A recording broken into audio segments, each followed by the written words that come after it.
Hello and welcome. If you make pop punk, emo or similar music, then hopefully this channel can help. After working with a lot of bands, I'm seeing a great deal of you like to use Amplitube for your guitar tones, so I thought I'd give it a go, and honestly, I was pretty impressed. So let's build that tone again, but from scratch. So this is a stereo DI. It sounds like this.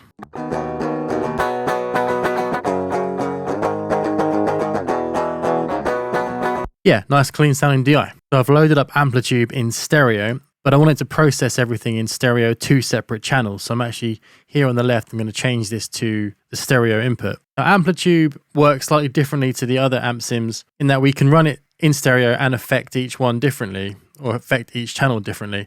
I'm actually going to keep them the same for this, but if you want to get wider sounding guitars, you can have them tweak slightly differently on the left to the right channel, and that'll sound pretty cool. So having just loaded it up in default, let's have a listen.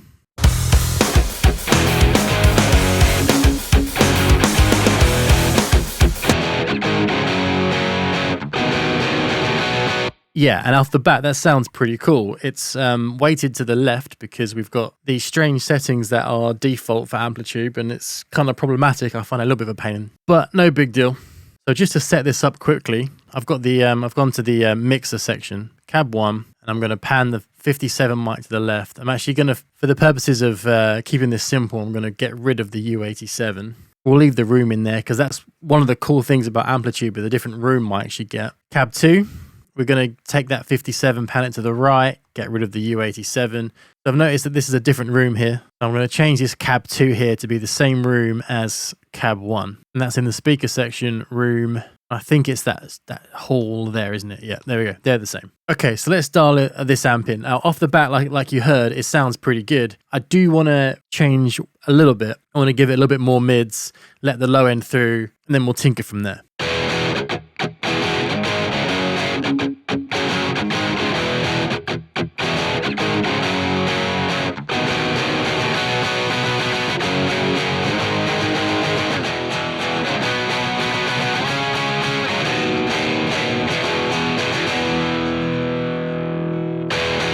I find it a little hard to dial in because both channels are independent of each other. So I'm having to listen to one channel while ignoring the other. I don't like to do it where you get your guitar tone, then you paste it to the double track and all of a sudden it becomes stereo. I want to dial the tone in stereo because to me that's just more exciting and more fun to do. So let's copy those settings over to this one. Now we should have an evenly balanced stereo double track guitar.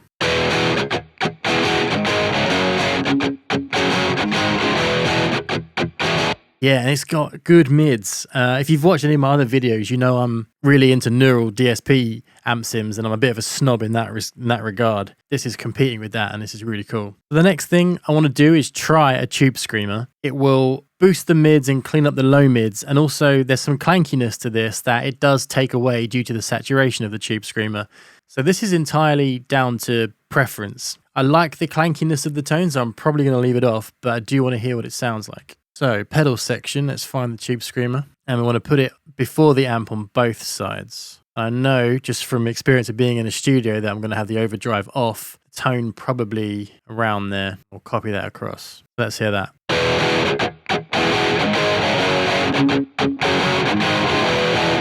Yeah, so that is really nice on the mid-range. It does remove the clankiness. Let's hear it in context with the whole song.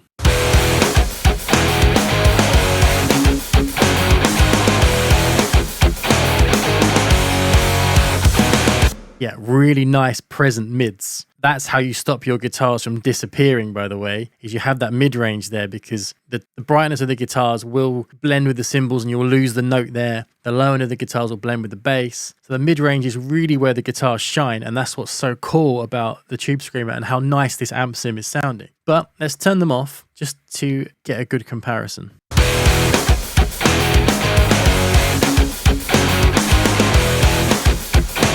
Yeah, then if you caught that, but the guitar sort of disappeared a little bit because that mid-range is no longer bumped. So the guitar sort of sit back and you can hear that the top end gets lost with the cymbals a little bit. Bring it back on, the guitars really jump forward in a good way.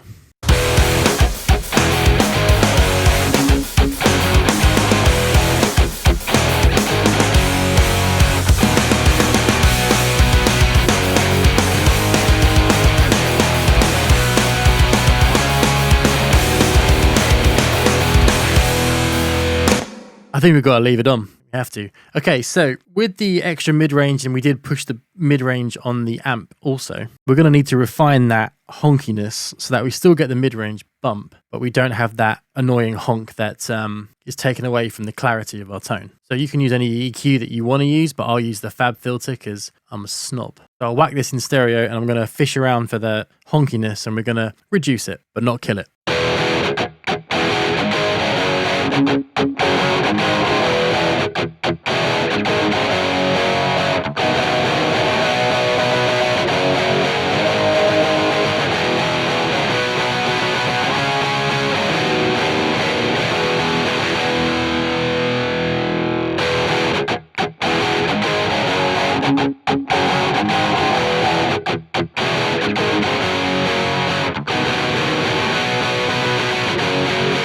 Cool, I think that was it. Let's have a quick comparison.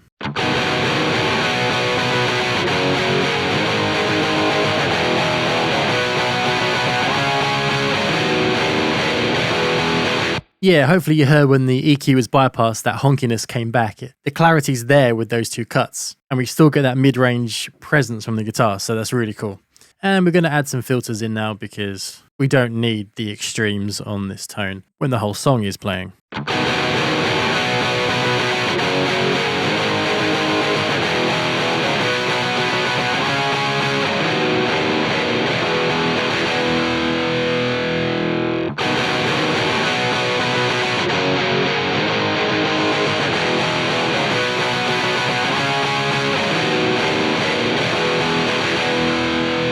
So let's hear the EQ we've got so far, off and on.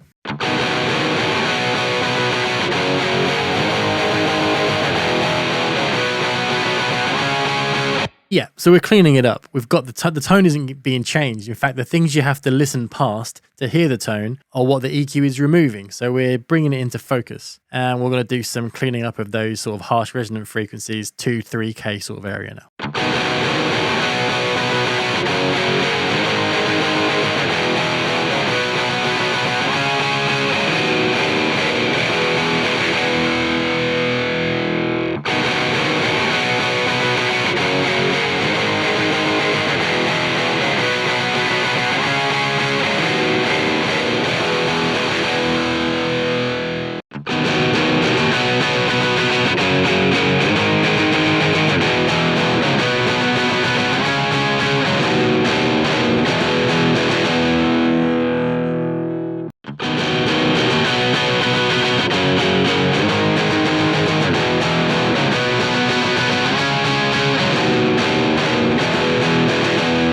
Right, let's just make sure we're not killing too much of the energy with this. We are going to do a top end boost with EQ. Just want to make sure we're not killing good stuff.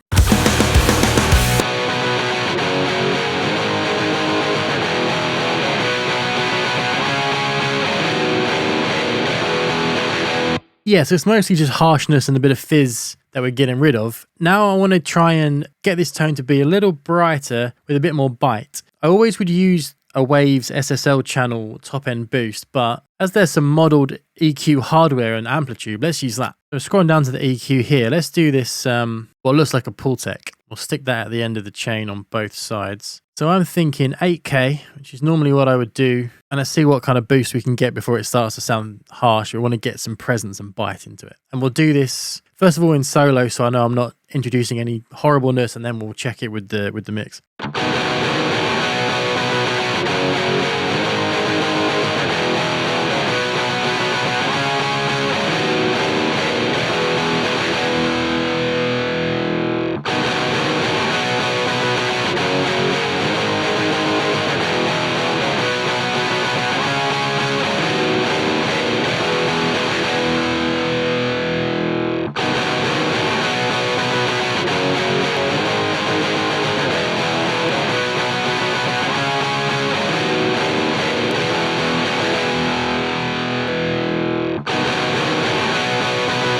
Cool, I do think we can probably push it more, so in the context of the mix we'll do that and try and match the brightness of the tone with the brightness of everything else.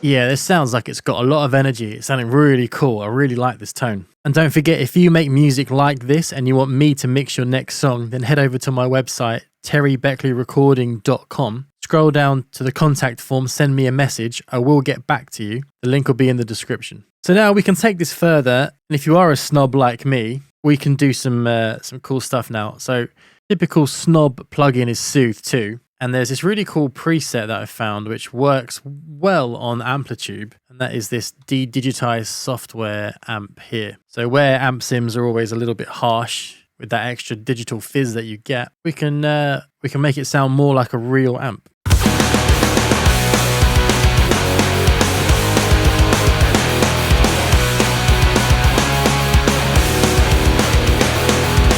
Yeah, listen carefully. You can hear it just take that hissy edge off. If you do it in solo, this is why this preset is really cool. And I'll bypass it, and you'll hopefully hear it.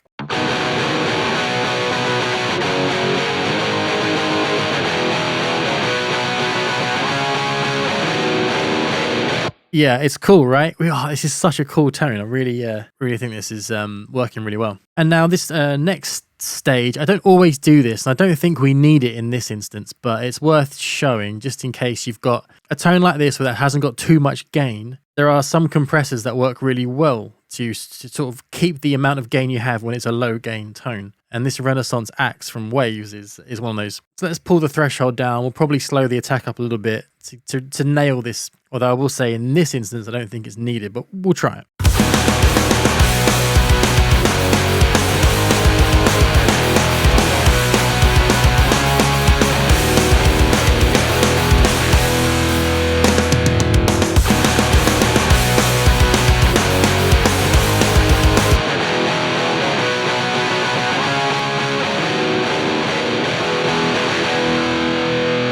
It really brings the guitars forward, but they're already forward in this, but it really does push them forward. You can gain stage it too, so you can bring it down so it doesn't change the volume. Depends if you like the new balance with the guitars in there with the compressor. Okay, and then the last thing I would do would be throw on some kind of tape saturation, something like or tube saturation, just to give it a more sort of analog feel and less in the box. Although I will say it doesn't really sound, especially with that Soothe 2 preset, it doesn't really sound in the box to me. Like I don't think you would, as a listener, be hearing this and think that's an amp sim. Let's chuck something on, and as I said, I'm a snob, so we're going back to FabFilter and we'll use Saturn 2. I know straight away Saturn 2 works best when you hit the plugin at -6 dB. Let's see where we are with this, and I might have to pull this input gain down before we do anything.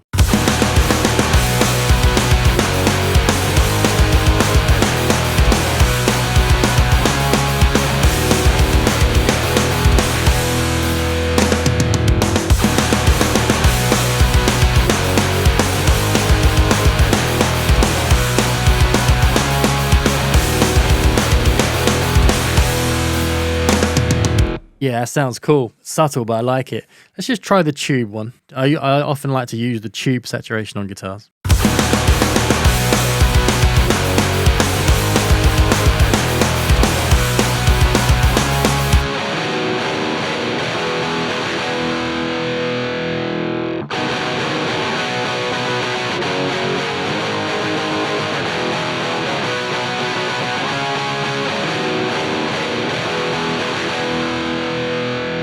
Yeah, it's subtle, but it sort of helps stick. I don't know how to describe it really, but it sort of sticks your guitars into the mix a bit better. They don't poke out as much, they sit better. So let's hear this whole intro now with our tone.